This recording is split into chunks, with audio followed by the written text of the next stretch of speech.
Chameleone olutereddemu munnange ate ne Juliet Zawedde munnange raba engeri gye beekozeemu ebintu esayidi eno. Kaakati ng'ate munnange ate ne muwala wa Bebe Cool munnange naye yeekoze ebintu ne daddy we emitala w'amayanja. Ngenda kubeera nga munnange nga kutandisa ne Dr. Jose Chameleone ate mu maaso awo ate njije n'omukulu Bebe Cool kw'ossa ate ne muwala we. Kaakati munnange Chameleone munnange olutereddemuko era nga wali Juliet Zawedde munnange ateereddeko akatambi wali n'ateekako nti no cool vibe mwana mulenzi Dr. Jose Chameleone amutuddeko ate awutu katono nnyo awumuzzeemuko ate ku birowoozo munnange ate esayidi eno naye nga bwe kiti munnange ate bwe kitambudde era nga bolaba mu katambi ako bwe kati.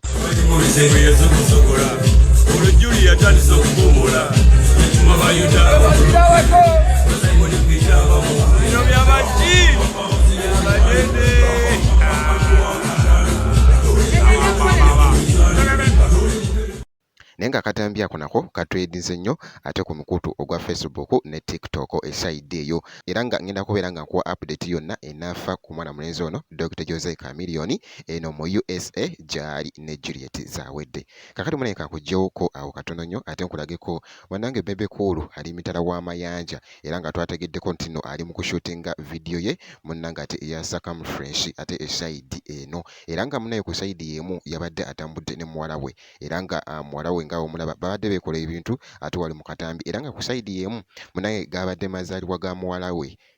Munnange esayidi eyo naye nga happy birthday ate munnange ate ku muwala wa Bebe Cool esayidi eno. Leka nkuweko katambi naawe olabe nga bwe kyabadde kigoyinga crazy wali ate wona.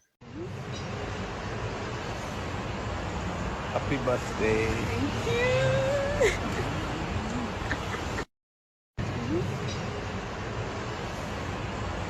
Happy birthday. Thank you. You'll be back for uni. I don't know which one though, because yeah. It depends on if you give me good marks, I put you to the best uni in the world. That's like but still. Not Australia. I don't know. If it's med school we're talking about, then I think it's Sweden. Somewhere.